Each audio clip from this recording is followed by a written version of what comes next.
Assalamualaikum warahmatullahi wabarakatuh. Selamat siang, salam sejahtera buat kita semua. Apa kabar anak-anak ibu yang ada di rumah? Semoga kalian selalu dalam keadaan sehat walafiat. Oke, ini kita masuk pertemuan yang kedua dari bab ke-9, yaitu tentang teks fiksi dan non-fiksi. Nah, kalau yang pertemuan pertama itu kita sudah membahas tentang fiksinya. Nah, pertemuan yang kedua ini nanti Ibu akan membahas tentang yang non-fiksi. Tapi di sini Bu Anita hanya sedikit mau mengingatkan kembali apa perbedaan yang fiksi dengan non-fiksi. Jadi nanti kaitannya dengan karya sastra dan bukan dengan karya sastra. Nah, sebelum memulai kegiatan belajar kita hari ini, ada baiknya kita berdoa menurut agama dan kepercayaan kita masing-masing. Semoga apa yang nanti Ibu sampaikan bisa kalian terima dengan baik. Berdoa dimulai.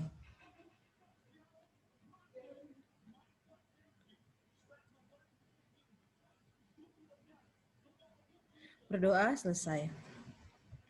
Baiklah, kalau kemarin kita materinya tentang cerita fiksi, berarti kan kemarin ada kaitannya dengan cerpen, ada kaitannya dengan dongeng, ada kaitannya dengan puisi, yang kaitannya dengan karya sastra. Fabel juga ya. Nah, kali ini di pertemuan selanjutnya kita akan membahas tentang yang non-fiksinya.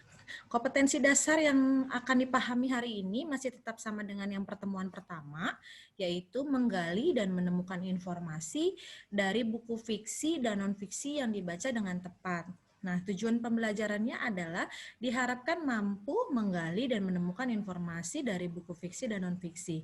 Nah, maksud menggali kompetensi dasar di sini nanti akan Ibu tekankan apa yang akan kita cari dari buku fiksi dan non-fiksi. Tapi sebelum masuk ke pertemuan yang selanjutnya tentang apa yang ingin kita gali, kalian harus paham dulu perbedaan antara buku fiksi dan non-fiksi. Dan contohnya ada apa saja sih? Dan contohnya seperti apa saja sih? Kita lihat. Buku non-fiksi merupakan buku yang berisi kejadian sebenarnya dan bersifat informatif. Dalam buku non-fiksi membutuhkan pengamatan dan data dalam pembuatannya, sehingga dapat dipertanggungjawabkan isinya. Bahasa yang digunakan biasanya bahasa denotatif atau bahasa sebenarnya. Jadi pembaca dapat langsung memahami maksud dari isi buku. Buku non-fiksi dibuat berdasarkan pengamatan dan data, maka isi dari buku tersebut harus memiliki fakta-fakta. Oleh karena itu, buku non-fiksi sering dijadikan sumber informasi oleh para pembaca. Kayak contohnya misalnya ada laporan ilmiah seperti skripsi, disertasi, atau tesis. Terus ada juga kenapa dikatakan sumber informasi, itu juga bisa dikatakan contohnya ada buku pelajaran. Terus ada buku ensiklopedia, ada jurnal, ada biografi, ada esai, ada opini pidato, dan sebagainya. Nah, kalau kemarin yang fiksi itu kan bahasanya konotatif ya, atau bahasanya kias. Kenapa? Supaya orang itu tertarik untuk membaca sebuah karya sastra. Tapi kalau buku non-fiksi ini adalah bahasa yang digunakan secara denotatif atau yang sebenarnya. Makanya disajikan fakta-fakta dalam setiap hal yang dibuat dalam buku non-fiksi. Nggak mungkin buku pelajaran dibuatnya secara menggunakan bahasa kias. Nah, itu pasti menggunakan bahasa yang sebenarnya. Kita lanjut, kita bahas satu-satu. Apa itu karya ilmiah? Karya ilmiah adalah karya tulis yang dibuat untuk memecahkan suatu permasalahan dengan landasan teori dan metode-metode ilmiah. Biasanya karya ilmiah berisikan data, fakta, dan solusi mengenai suatu masalah yang diangkat. Penulisan karya ilmiah dilakukan secara runtut dan sistematis. Nah, adapun struktur karya ilmiah itu terbagi menjadi 3. Biasanya ada pendahuluan, ada isi dan pembahasan, ada kesimpulan. Nah, karya ilmiah itu punya ciri-ciri. Yang pertama biasanya bersifatnya reproduktif, tidak ambigu, artinya tidak bermakna ganda, tidak emotif, menggunakan bahasa baku, menggunakan kaidah keilmuan, bersifat dekoratif, terdapat kohesi, bersifat objektif, menggunakan kalimat efektif. Nah, nanti kalau misalnya kaitannya karya ilmiah, kalau nanti orang tua kalian punya rezeki, nah kalian akan merasakan bagaimana caranya nanti setelah kuliah kalian mau lulus itu bikin skripsi. Nah, itu salah satunya adalah bentuk karya ilmiah. Yang lanjut ke yang kedua adalah buku pelajaran yang dikatakan sebagai sumber. Buku acuan wajib yang dipakai di sekolah yang memuat materi pembelajaran dalam meningkatkan keimanan dan ketakwaan, budi pekerti dan kepribadian, kemampuan penguasaan ilmu pengetahuan dan teknologi, kepekaan dan kemampuan estetis, potensi fisik dan kesehatan yang disusun berdasarkan standar nasional pendidikan. Jadi kalau buku pelajaran itu dibuat sudah ada standar nasional pendidikan dari pemerintah. Nah, pedoman belajar bagi siswa berarti menggunakan sebagai acuan utama. Apa saja, kenapa dikatakan sebagai acuan utama? Karena dari buku pelajaran yang kita punya, kita bisa mempersiapkan diri secara individu atau kelompok sebelum kegiatan belajar di kelas. Yang kedua, mudah berinteraksi dalam proses pembelajaran di kelas. Yang ketiga, mengerjakan tugas-tugas yang diberikan guru itu jauh lebih mudah. Yang keempat, mempersiapkan diri untuk tes atau ujian informatif dan sumatif. Itu adalah salah satu dari buku pelajaran. Yang ketiga, selain buku pelajaran, ada yang namanya buku ensiklopedia. Nah, mungkin kalau buku ensiklopedia itu sekarang agak sedikit terlupakan ya, karena sudah ada Google lewat handphone, jadi kalian bisa mencari apapun yang kalian inginkan. Kalau lagi zaman dulu, belum ada internet terlalu banyak, terus belum banyak yang punya handphone. Nah, buku ensiklopedia ini adalah salah satu buku yang berisikan informatif, banyak dicari, banyak dibaca, sama beberapa orang yang memang membutuhkan informasi khusus. Nah, buku ensiklopedia itu merupakan buku yang berisi berbagai bidang ilmu pengetahuan dan informasi. Hampir sama dengan kamus, adalah buku berisi kata-kata beserta pengertian atau pemaknaannya. Nah, kamus biasanya berisi sebuah terjemahan istilah penting dan keterangan-keterangan lain. Ensiklopedia merupakan perkembangan dari kamus. Nah, ada pun ciri-ciri dari ensiklopedia, itu pertama, ensiklopedia itu disusun berdasarkan abjad dan kata. Yang kedua, ensiklopedia memuat gambar, data, peta, dan denah. Nah, itu yang tidak dipunyain sama Kamus Besar Bahasa Indonesia ya. Yang ketiga, ensiklopedia berisi informatif yang mendetail tentang sesuatu. Nah, kalau ciri-ciri dari kamus, disusun berdasarkan abjad, kamus berisi kata, arti kata, lafal, ejaan, pengucapan, pemenggalan, kata imbuhan, dan sebagainya. Kamus berisi penjelasan mengenai kata baku sama kata tidak baku. Kamus juga memuat sejarah asal-usul dan status kata. Nah, ensiklopedia ini dikelompokkan menjadi ada 3 ya, ensiklopedia umum, khusus sama internasional. Jadi kalau lagi zaman dulu tuh buku ensiklopedia tuh tebalnya lebih dari halamannya 500 halaman karena berisikan banyak hal. Nah, ini ensiklopedia umum atau nasional biasanya disiplin ilmu dan informasi umum. Ensiklopedia khusus berisi satu disiplin ilmu dan bidang keilmuan khusus. Ensiklopedia internasional berisi informasi dan pengetahuan seputar dunia. Nah, kalau yang penasaran sama bentuk buku ensiklopedia seperti apa, kalian punya handphone, Google boleh searching. Kira-kira bentuk buku ensiklopedia seperti apa ya? Lanjut lagi ada buku masih lanjutan dari buku ensiklopedia. Berdasarkan isinya, kamus dikelompokkan menjadi 2. Ada kamus umum sama kamus khusus. Kalau umum berisi semua kata dan topik yang ada dalam sebuah bahasa. Kalau khusus berisi kata-kata khusus dari suatu bahasa atau bidang. Berdasarkan bahasanya, kamus dikelompokkan menjadi 3. Yang pertama ada eka bahasa, dwi bahasa, sama multibahasa. Artinya adalah eka bahasa memuat atau menjelaskan satu bahasa. Kalau dwi bahasa itu memuat dan menjelaskan 2 bahasa yang berbeda. Kalau multibahasa berarti menjelaskan lebih dari 2 bahasa yang berbeda. Oke, setelah ada ensiklopedia ada jurnal. Jurnal itu adalah suatu formulir yang digunakan dalam mencatat semua kegiatan transaksi yang terjadi sesuai urutan tanggal ke tabel-tabel dan mencantumkan keterangan serta jumlah nominal yang memiliki nilai akhir harus seimbang. Nah, tujuan dari jurnal umum ini diantaranya adalah untuk melakukan penilaian, pencatatan, dan mengidentifikasi kegiatan ekonomi berbagai macam jenis transaksi yang terjadi di dalam suatu perusahaan. Fungsi jurnal umum biasanya ada fungsi historis, pencatatan, analisis, instruksi, dan informatif. Setelah jurnal, ini yang kita pernah pelajari kalau nggak salah di kelas 7 ya, itu ada biografi.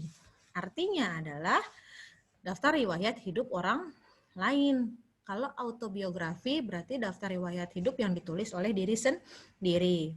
Nah, biografi ini adalah tulisan yang berisi sejarah hidup, pengalaman, sampai kisah sukses seseorang dinamakan teks biografi. Umumnya, biografi menampilkan tokoh-tokoh terkenal, orang sukses, atau orang yang telah berperan besar dalam suatu hal yang menyangkut kehidupan banyak orang. Seperti B.J. Habibie, kan sudah pernah membuat pesawat terbang ya, berarti dia sudah melakukan atau punya berperan besar untuk bangsa Indonesia. Atau misalnya Raden Ajeng Kartini yang berjuang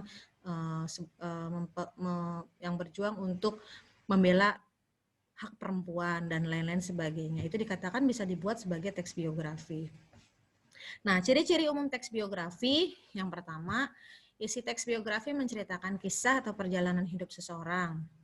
Yang kedua, menggunakan beberapa unsur kebahasaan seperti kata hubung, kata rujukan, kata kerja, waktu, aktivitas, dan tempat. Yang ketiga, teks biografi dapat disajikan dalam bentuk fiksi maupun non-fiksi. 4. Teks biografi disajikan mengikuti pola tertentu yang didasarkan pada alur cerita khususnya alur maju, sudut pandang penceritaan, gaya penulisan, fokus penceritaan, dan penggunaan bahasa. Yang kelima, paragraf-paragraf dalam teks biografi dikembangkan secara deskriptif dan naratif, artinya bentuknya cerita. 6. Teks biografi umumnya disusun mengikuti struktur tertentu seperti orientasi, kejadian atau peristiwa penting, dan reorientasi. Yang ketujuh, ada karakter sang tokoh dalam teks biografi digambarkan secara langsung maupun tidak langsung. 8. Ada pola pengembangan. Teks biografi bersifat kronologis. Nah, di sini ada strukturnya, ada orientasi, ada kejadian penting, sama reorientasi. Biasanya kalau orientasi itu berisi gambaran awal tentang tokoh dari teks biografi tersebut. Jadi biasanya mengenai latar belakang, peristiwa yang pernah diceritakan, terus misalnya informasi umum yang berkenaan dengan siapa yang akan diangkat untuk dibuat teks biografinya, di mana dan bagaimana. Kalau kejadian dan peristiwa biasanya itu adalah bentuk rangkaian peristiwa, disusun secara kronologis tentang kejadian-kejadian yang pernah dialami sama si tokoh, baik yang menarik, mengesankan, mengagumkan, mengharukan, dan lain-lain sebagainya. Kalau reorientasi itu boleh ada, boleh tidak, bisa dipilih dalam teks biografi, boleh ada atau tidak. Jadi dia sifatnya itu adalah bentuk kesimpulan atau mengenai rangkaian peristiwa yang sudah diceritakan sebelumnya. Atau bisa dikatakan reorientasi adalah pendapat si penulis tentang tokoh biografi tersebut.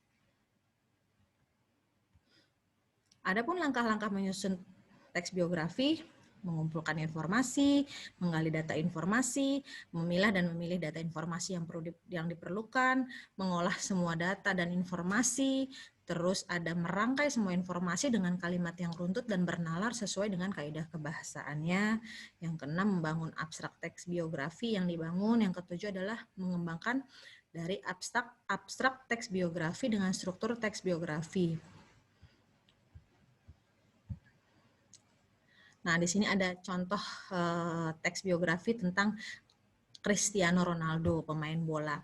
Ada orientasinya, ada peristiwa penting yang pernah dialami sama si dalam karir Cristiano Ronaldo sebagai pemain sepak bola, dan ada reorientasi pendapat si penulis tentang si Cristiano Ronaldo tersebut. Nanti boleh dibaca di rumah ya.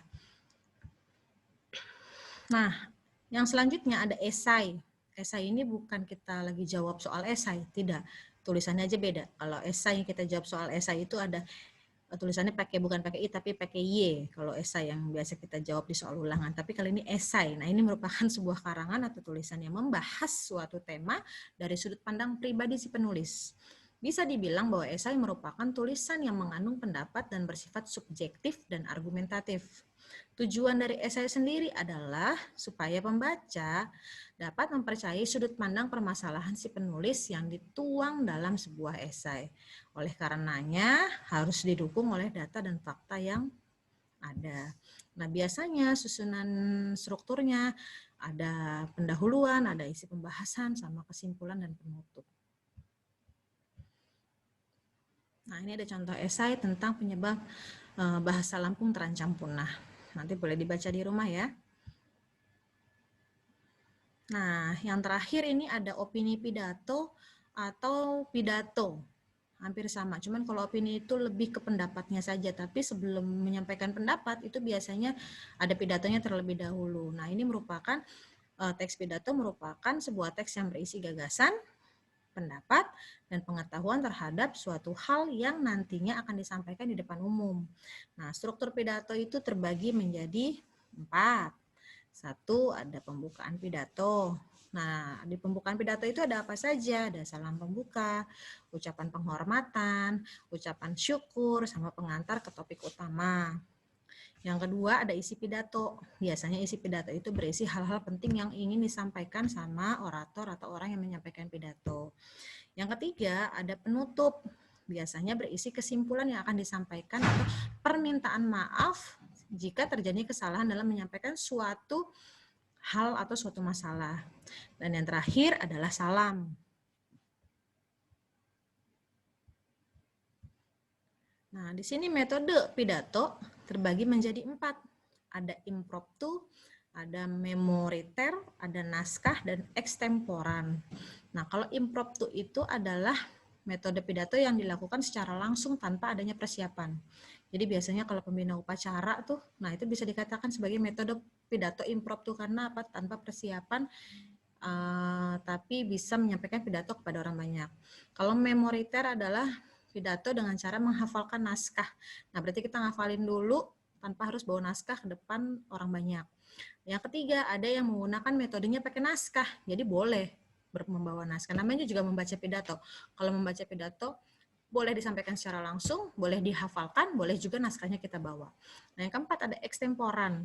Metode pidato dengan terlebih dahulu menyiapkan konsepnya secara garis besar. Jadi kita mencatat poin-poin apa yang akan kita sampaikan, tapi nggak perlu ditulis banyak. Kalau naskah kan berarti secara keseluruhan kita baca plek jeplak banget sama apa yang akan kita sampaikan kepada orang banyak. Kalau ekstemporan hanya garis besarnya saja, tapi kita bisa tambahkan atau improvisasi dengan gaya kita sendiri. Itu namanya metode ekstemporan. Nah, tujuan teks pidato ini terbagi menjadi 3. Memengaruhi orang lain agar mengikuti kemauan dengan sukarela. Yang kedua, memberi suatu pemahaman atau informasi pada orang lain. Yang ketiga, memberikan kesan kepada orang lain. Nah, pidato yang baik adalah suatu pidato yang dapat memberikan kesan positif terhadap orang banyak. Nah, di sini ada contoh pidato tentang kebersihan, nanti boleh dibaca di rumah. Oke ya, jadi Bu Anita sedikit membuka wawasan kalian perbedaan antara fiksi dengan non-fiksi, banyak banget. Jadi kalian bisa nggak bingung bentuk fabel seperti apa, nanti bentuk dongeng seperti apa. Nah, nanti kan ada yang ingin kita gali tuh dari fiksi dengan non-fiksi. Nah, dari hal yang akan kita gali, nanti Bu Anita hanya akan menjelaskan informasi apa yang dapat kita gali dari buku fiksi sama non-fiksi. Nah, nanti kalau dari buku fiksi itu Bu Anita ingin tentang dongeng sama fabel. Nah, dari cerita dari yang non-fiksinya Bu Anita akan ambil pidato sama yang mungkin pidato saja. Karena kalau misalnya ditambahkan lagi mungkin agak terlalu banyak, takut waktunya juga nggak cukup. Nah, nanti kita akan analisis apa yang akan kita gali dari hal-hal tersebut di pertemuan selanjutnya ya. Oke, terima kasih buat anak-anak Ibu yang ada di rumah. Semoga apa yang Ibu sampaikan bisa bermanfaat buat kalian. Mohon maaf apabila ada kesalahan.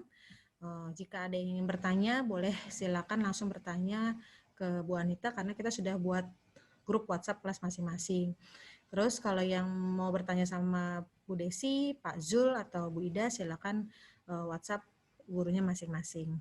Terima kasih, sampai di sini dulu pertemuan kita yang kedua tentang menggali informasi tentang fiksi dan non-fiksi, tapi ingat tetap harus jaga kesehatan, jangan lupa pakai masker, Terus juga menghindari namanya kerumunan. Jadi kalau nggak penting-penting banget, kalian nggak perlu keluar rumah. Terima kasih untuk hari ini. Assalamualaikum warahmatullahi wabarakatuh.